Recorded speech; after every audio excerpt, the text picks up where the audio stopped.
Hello and welcome back to Hydroponics Daily. This is your go-to podcast for all things soilless cultivation. I'm your host, Dr. Russell Sharp. It's still a very hot day here, so the windows are open, the birds are tweeting. I'm just back from 7 hours of flipping burgers at a soccer tournament in my village, so I am completely knackered. If that's a word that translates into American, I don't know. But yeah, it's a tired day, but I thought I'd do an episode today about the use of plastic foams as a growing media in hydroponics, particularly NFT, ebb and flood, and DWC. Now, these sorts of products you might be more familiar with in floristry, the sort of green foam. It's often called Oasis, that's a trade name, but these are also used by some in hydroponics as a growing media. Now, it's not as widespread as the use of cocoa or rockwool, and I think there's some good reasons for that. So the technical term for these plastic foams is phenol formaldehyde resins, and that's because they are formed by reacting phenol with formaldehyde. Both of those chemicals are hazardous to humans. Both of those compounds are extremely hazardous to humans. However, the actual foam that's created is non-hazardous. However, I don't know if there's any information about how much residue of the initial material is left over in the manufacturing. I'm sure the manufacturers say that very little is, but there might be contamination. So that might be one of the reasons that people might want to avoid it. The other major reason is that it's a plastic and it's a polymer, and you will want to reduce plastic use, especially plastics that you cannot recycle. And phenol formaldehyde resins, this Oasis or any other type of material, is non-recyclable. Certain people have researched different ways to do it, but currently the only way you can get rid of it is incineration or just landfill. That's not good. Now, it might have some actual positive features, being cheaper than rockwool or cocoa, and potentially, having different water holding capacity, should we say. So there is one company called 10 Lead, and they're a Chinese company and they manufacture it. And I saw a company at Green Tech in Amsterdam, and they were also selling it. That might be in the same company. I don't know. I didn't take down their name, but that sparked this interest in it for this podcast. And there's a really interesting benefit they have on their website at 10 Lead. And they say 10 Lead phenolic cubes are more biodegradable than rockwool. Interesting that they've used the term rockwool there, because that's a trade name. So if I was rockwool, I'd be onto them and say, can you please take that trade name off your website? So they're saying it's more biodegradable. And that's interesting because, yes, it is more biodegradable, but it's still a plastic. And rockwool, it's big, it's bulky, it doesn't biodegrade, but it's a rock. It's spun out rock. So if you buried it, yes, you might come 20 years later and find it buried and still looking like mineral wool or rock wool, but it's not going to break down into anything hazardous. There's not going to be any microplastics and things like this. Whereas phenolic foam cubes, when they biodegrade, will be biodegrading into hazardous plastic, microplastics and things like this. So it seems like a crazy choice of a growing media. And then the other one is it's cheaper. Well, yeah, you might be cheaper, but you've got that issue of disposal. So especially like cocoa, and it's far easier to dispose of than plastic. And rockwool can be recycled. It can be recycled into bricks and other uses. I'm going to do a whole episode on cocoa versus rockwool because I went to the Grodan, what I'm looking for, the Grodan exhibit at Green Tech, and I said, I've been around all the cocoa stands today, and they're all, slagging off mineral wool and rockwool, saying it's not as good for the environment. What's your take on this? And they gave me loads of good information. So really, I'm going to do a long episode on rockwool versus mineral wool in hydroponics.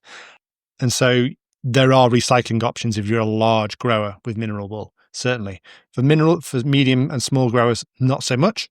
But this phenolic formaldehyde resins, there is no recycling option. So even though it's cheaper, actually in the long term is going to be much more expensive.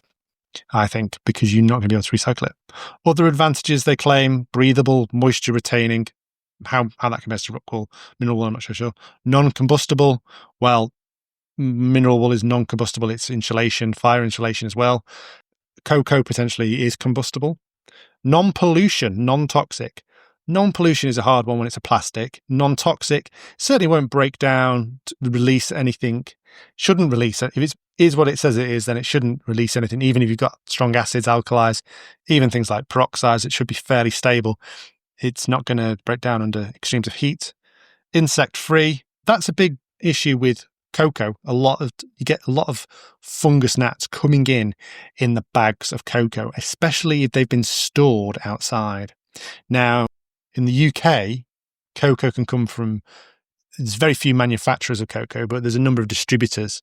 And whether the distributor stores the cocoa outside or inside is a big issue, because if you store it outside, then fungus gnats get into it. If it's wet when it arrives to the grow shop, or if it's stored in the grow shop outside, then you can get a lot of fungus gnats. So try and find out whether it's coming from a distributor who stores it inside or outside. So that's interesting. Easy to transplant. That's debatable. Nutrients are not bound and are easily absorbed to a porous structure. Yep, that's fine. I mean, mineral wool and rockwool don't. Mineral wool and cocoa, they also don't bind nutrients. No cracking, light in weight, easier to harvest. Yes, you can, easier to harvest. I don't know, no cracking. I don't think the others crack either, so that's not an issue. So that's interesting. So phenolics, formaldehyde resin, is something I would avoid. I think it's old technology that we don't really need to be using plastics. We probably want to be using less plastics, and certainly want to be using recycled plastics. And yeah, so if you've used formaldehyde resin and had amazing results, then it'd be interesting to know how algae grows on it as well. It comes in a range of, there's a number of different manufacturers. They do grow cubes that can be pulled apart and things like this, and they can be used for planting into cocoa and other mediums. So yeah, somebody out there must be using it, because you don't exhibit at Green Tech if you aren't making money, serious money, because it's not a cheap one to exhibit at. It's going to cost you at least £10,000 to exhibit there. I have just answered my own question. I've been on the 10 Lead website, and there is loads of pictures of algae covered in there of their phenolic resin.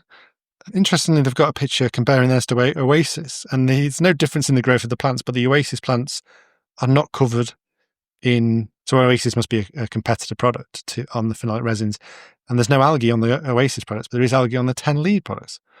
The plants look exactly the same size, so from that you would say that Oasis is a better product for growing them.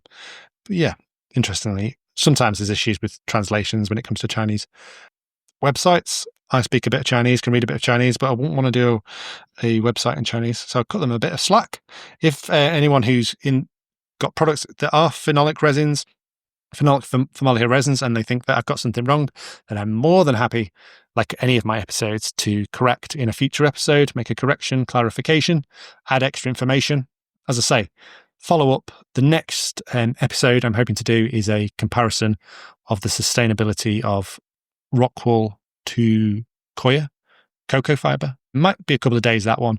Might do one in between then, because I'm still waiting on some information from Grodan, the manufacturers of rockwool, to get back to me with their full information on the sustainability and recyclability of their product. But they that shouldn't be a problem. If that was them, I'd get back to me pretty soon, so I don't have to do one without their information. If there's any other manufacturers of rockwool out there, which I think there are, and cocoa want to provide any information, that'd be fine. I'm going to stop waffling now, let you get back to your weekend. This has been Hydroponics Daily. If you have used formaldehyde resin, if you know anybody who's used this Oasis type material, then share this podcast with them. If you've had this podcast shared with you, then you owe the person who shared with you a big, large drink. It's hot out there today, so a really ice cool drink. And if you found this useful, please screenshot an image of the podcast on your podcast provider and share it to social media and tell people to listen to it. That would be fan-dabby-dozy, as they say in Scotland. Thank you very much for listening. Goodbye.